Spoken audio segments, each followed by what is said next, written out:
사람이 일생을 살아가는 데 있어서 삶의 동력은 다양합니다. 그 동력들이 있기 때문에 열악한 상황이지만 하루하루를 살아가고 있는 것입니다. 사회학자 메슬로우는 사람의 5가지 욕구 중에 자아실현의 욕구가 있다고 했습니다. 만약 그 자아실현의 욕구가 없다면 사람의 존재감마저 사라지고 결국은 도태되어 삶을 끝내게 할 수밖에 없다는 거죠. 이 자아실현이라고 하는 것은 어떤 본능적 욕구이기도 하지만 사실 하나님이 우리에게 주신 비전이기도 합니다. 우리가 살아가면서 성직이라 했을 때 그 성직은 종교 영역에 종사하는 특수 계층의 삶만을 이야기하지 않습니다. 루터는 말하기를 성직은 먹든지 마시든지 무엇을 하든지 하나님의 영광을 위하여 하는 삶, 일, 그 자체가 거룩한 직업, 거룩한 삶, 그렇게 표현했습니다. 자, 그러므로 이 직업이라고 하는 것, 자아실현의 한 방편이기도 하지만 하나님의 비전을 성취하는 그런 계기가 되기도 하는 것입니다. 세상에는 수많은 직업이 있습니다. 우리나라에도 32,000에서 35,000까지 직업이 있다고 합니다. 도대체 어떤 직업인지 지금 구체적으로 알 수가 없습니다. 그 직업들이 자아실현을 위한 하나의 기회가 되고 동력이 되는 것입니다. 구시대는 다양한 직업이 있었습니다. 그 중에 한번 말씀드린 적이 있습니다만 매품파리가 있었어요. 이 매품파리들은 양반이 죄를 범하면 이제 형조에서 태형을 결정합니다. 양반들이 매를 맞다가 불구자가 되기도 하고 죽기도 합니다. 그 양반을 대신해서 처형된 태형을 맞아주는 사람, 보통 곤장 100대에 한 달 품삯을 받았다고 합니다. 이 극빈자들이 먹고 살기 위한 고육지책이라 할 수 있겠죠. 자, 그런데 중요한 것은 그 곤장을 맞는 가운데 사상자가 많이 발생했다는 것입니다. 그래서 국가에서는 그것을 금했던 거죠. 근데 극빈자는 양반들도 있었어요. 양반 중에도 매품파리가 많이 있었다고 합니다. 그 매품파리를 통해서 먹고 살았던 거죠. 자, 매품파리는 자아실현을 할 수 없습니다. 삶을 위한 고육지책이죠. 또한 중요한 사실은 그 매품파리는 더 이상 사람됨을 스스로가 부인하는 것이나 다름이 없다는 거죠. 이 매품파리들은 삭슬 받고 자기 몸을 희생시킵니다. 더 나아가 자기의 삶을, 존재감을, 생명을 희생시키는 그런 극단적 어리석음을 이 매품파리들이 자행한다는 것입니다. 오늘날도 보면은 매품파리들이 너무나 많이 있습니다. 오늘날 형태는 다르지만 다양한 매품파리가 있어요.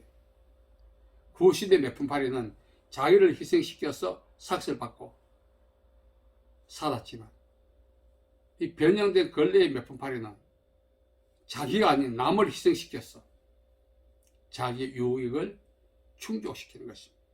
소위 말하면 돈 되는 일이라면 무슨 짓이든 마다하지 않는 이런 변형된 매품파리들이 우리 주변에 참 많지 않습니까?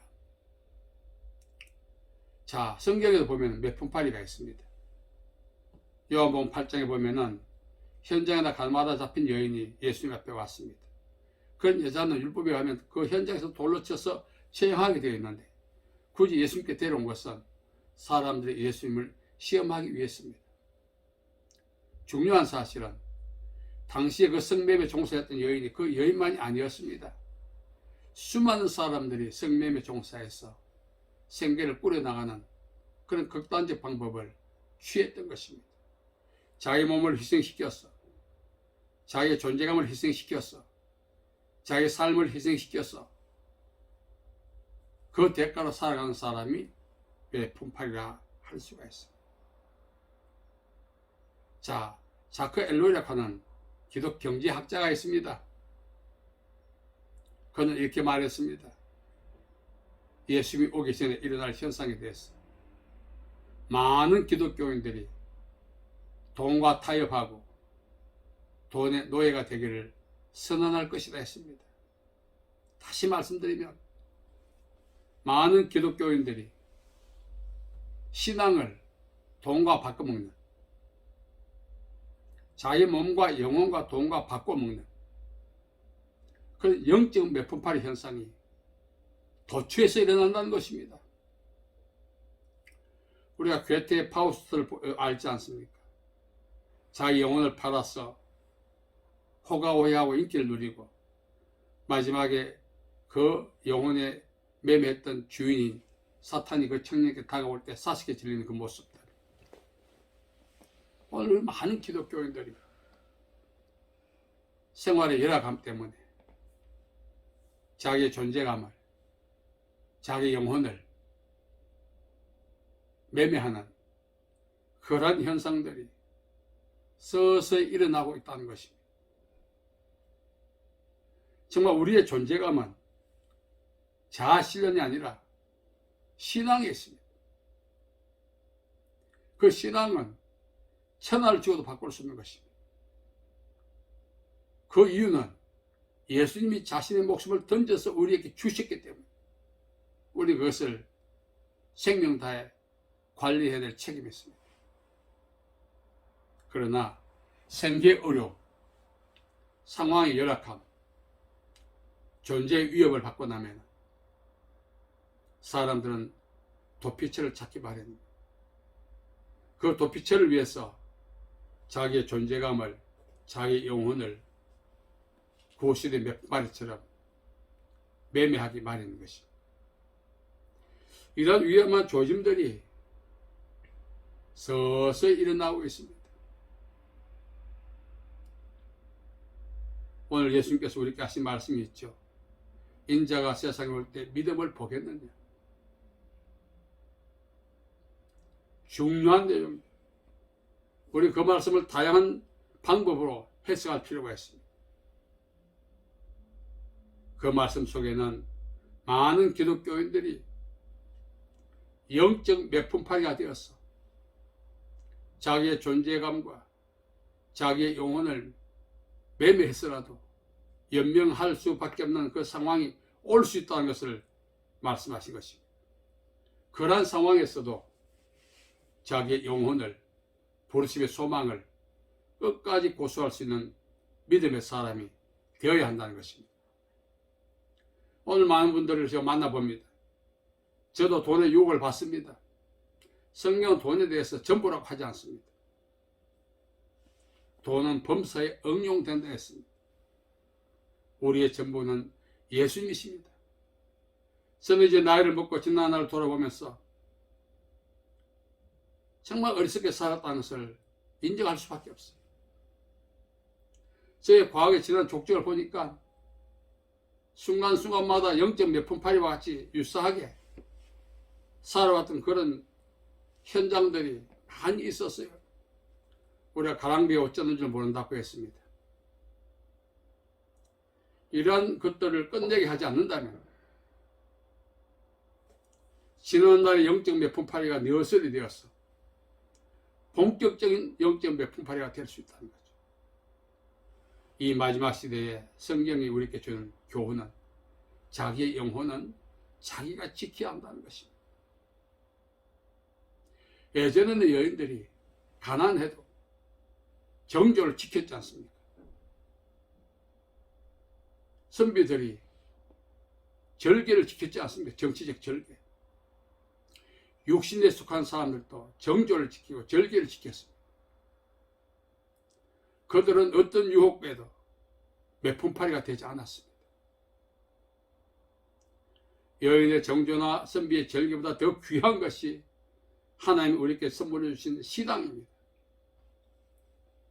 이 신앙을 우리는 아주 등한히 여기고 간구하고 있습니다. 인자가 세상에 올 때 믿음을 보게 됩니다. 저는 그 말씀을 늘 묵상하면서 오늘 이 말씀을 준비하면서 이대로 가다가는 영적 매품팔이가 되기 십상이구나. 그렇지 않아야지 생각은 하지만 상황이 그 생각을 무너뜨리고 나도 모르게 영적 매품팔이가 되었어. 몸도 영혼도 매매할 수밖에 없는 어리석은 선택을 할 가능성이 저에게도 있기 때문에 이걸 늘 경계하고자 몸부림치고 있는 것입니다. 예수님께서 말씀하셨죠. 들의 백합화를 보라. 공중의 새를 보라.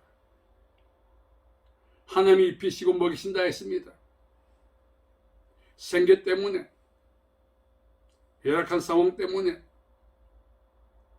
어쩔 수 없다는 핑계 때문에 환경을 합리화해서 자기 몸을 팔고 존재감을 팔고 영혼을 파는 그런 극단적 어리석음을 범해서 안 된다는 것입니다. 만약 오늘 우리가 그렇게 살아왔던 유사한 행동이 있었다면 현장에서 가늠하다 잡힌 여인이 깨닫는 예수님의 음성을 듣고 힘을 내야 합니다. 나도 너를 정죄하지 아니하노니 가서 다시는 죄를 범하지 마. 참 부끄럽습니다. 우리가 살아가면서 타협하고 이 다 매품팔이의 행위입니다. 오늘 우리가 그렇게까지 살아왔다면 이제는 그 매품팔이 행동을 이제는 종료해야 합니다. 그리고 다시는 그러한 삶을 반복하지 않아야 하는 것입니다. 세상은 집요합니다. 우리를 어떻게 해서든지 우리의 존재감을, 우리 몸은 이미 끝났고 우리 영혼을 자신들에게 매매하기를, 저당도 아니고 매매입니다. 아주 집요하게 우리를 공격하고 있습니다. 이 공격에 허물어질 가능성이 다 우리에게 다원한 것입니다. 죽도록 충성하라. 충성은 피토스입니다. 이것은 믿음이라는 뜻입니다. 믿음을 일관되게 유지해야 될 이유가 있다는 것입니다. 마귀는 예수님께 말했죠. 내게 절하면 이 모든 것을 내게 준다.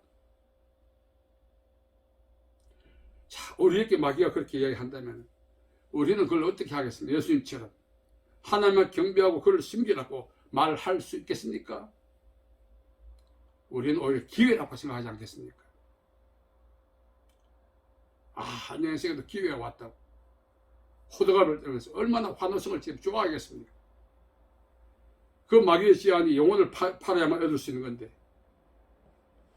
그 위험성을 우리는 알면서도 기회로 생각하니 얼마나 우리가 어리석습니까? 저는 돌아보니 그렇게 살아왔어요. 절망이 밥도 안 넘어가더라고 며칠 동안.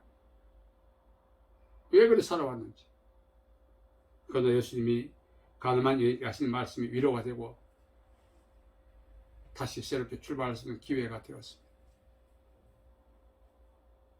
여러분, 세상은 우리를 자기에게 영혼을 팔기를 원하고 때로는 위협하기도 하고 구슬기도 하고 소위 말하는 당근과 채찍으로 우리 영혼을 자신에게 매매하기를 집요하게 다가오고 있습니다.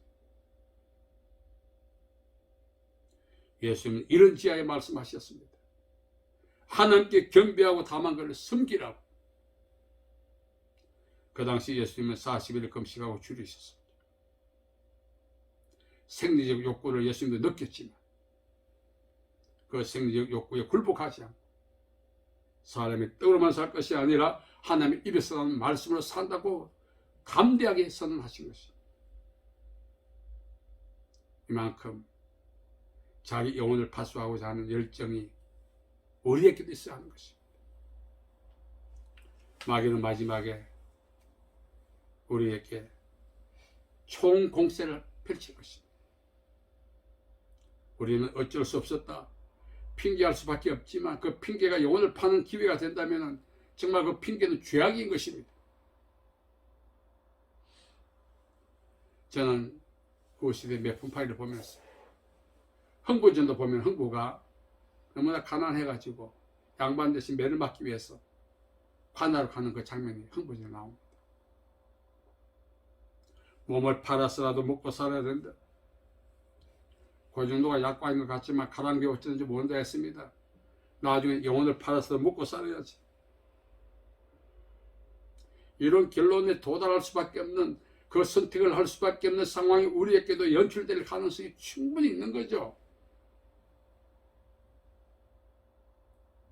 얼마든지 내가 이길 수 있다고 하지만 그렇지 못할 수 있다는 것입니다.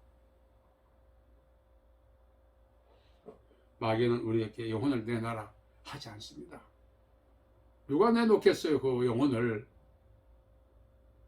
우리가 스스로 영혼을 마귀에게 양도할 수밖에 없는, 매매할 수밖에 없는 상황으로 몰아간다는 것이 중요한 사실이죠. 돈이 된다면, 살기 위해서는 어쩔 수 없는 선택이 있다고 하면 그 선택이 결국은 영혼을 매매해서 심판에 이를 어리석음을 범하게 되는 것입니다. 이제 우리는 더 이상 타협해서는 안 되겠지만 늘 하나님의 말씀을 통해서 위로받고 힘을 얻어야 합니다. 하나님 우리를 돌보시는 분이시다. 제가 경제적으로 너무나 힘들어서 어려웠을 때 이렇게 말씀하셨어요. 아들아, 내가 5,000명도 먹였는데 너는 4,000명에 불과하다. 5,000명도 먹였는데 4,000명을 못 먹이겠느냐, 이렇게 말씀하셨지만 그걸 아멘하고 받아들이지 못한 것은 그 말씀은 있었지만 현실은 그대로였거든요. 그래서 먹고 살기 위해서 노가라도 가야 되겠다. 제 아내는 팥줄 풀어도 해야겠다. 그렇게 생각한 적이 있었지만 하나님 앞에서 그렇게 되는 것이 세상으로 돌아가는 전처신인 줄 알았기 때문에 참고 인내했던 것이. 만약 그랬다면 오늘 제가 목사가 됐겠습니까? 저희 집사람이 사모가 됐겠습니까? 아줌마, 비거나 말 김씨가 됐지 않겠습니까? 예, 우리가 살아가면서 마귀는 유혹합니다. 우리의 소명을 내게 팔아라. 소명은 영혼만큼 귀한 거예요. 너 지금 아무것도 하고 있지 않는 거 않잖아. 차라리 그럴 바에 목사직 반납해라. 그 말에 솔깃하기도 하고, 그렇게 하는 게 좋겠다는 생각도 들지 않겠습니까? 여러분, 마귀는 어떻게 하든지 우리를 영적 매품팔이 만들었어. 언제 있을지 모를 하나님의 위대한 그 사업에 동참하지 못하게 만들고, 결국은 하나님 우리를 위해서 예비하신 천국 잔치에 참여하지 못하도록 영혼을 매매하도록 영향력을 끼친 것입니다. 저는 이 말씀을 생각하면서 지난날 돌아보니 너무나 어리석게 살았어요. 만일 이대로 계속 갔더라면 영혼을 매매하고 하나님의 부르심의 소명도 매매하고 그럴 가능성이 충분했을 것입니다. 우리 모두 힘들고 어려운 시대, 지난주 제가 말씀드렸죠. 세상은 위드 코로나 하지만 우리는 위드 갓. 정말 그 풀무불 속에서도 그 풀무가 위드 코로나 하면 그 풀무 속에 있는 다니엘의 세 친구들은 위드 갓이었기 때문에 건재했던 것입니다. 저는 위드 코로나 말을 했지만 별로 안 좋아합니다. 왜 코로나와 함께입니까? 위드 갓 하나님과 함께 해야지. 그래서 우리 이 마지막 시대 마귀의 유혹을 잘 기억하고 끝까지 신앙으로 승리하시기 바랍니다. 그리고 하나님이 내게 주신 소명을 끝까지 잡아야 돼요. 마귀는 그거 뺏으려고 하는 거예요. 우리가 몸을 빼앗기는 것도 억울한데, 질병으로. 소명을 빼앗긴다면, 영혼을 빼앗기는 그거는 뭐 끝난 거죠. 남들이 볼 때 고집인지 모르겠지만 하나님 안에 머물고 소명을 감당하기를 힘쓰고 끝까지 기다리고 믿음으로 승리하는 저와 여러분 되기를 간절히 바랍니다. 살아계신 아버지 하나님, 은혜와 자비와 사랑을 감사합니다. 먹고 살기 위해서 매품팔이가 있었던 그 시대처럼 오늘도 마귀가 그걸 이용해서 우리를 자극해서 어쩔 수 없지 않느냐, 먹고 살아야 되지 않겠느냐 하면서 우리의 몸을 희생시키고 우리의 소명을 반납하게 하고 우리의 영혼을 약탈하고자 합니다. 이러한 시대에 정말 주님 끝까지 믿음으로 살아서 늦은 감이 있지만 주신 소명 감당하게 도와주시고 끝까지 우리 영혼을 지켜서 주님 앞에 기쁨이 되는 저희들이 되게 함께하여 주시옵소서. 예수님의 이름으로 기도하옵나이다. 아멘.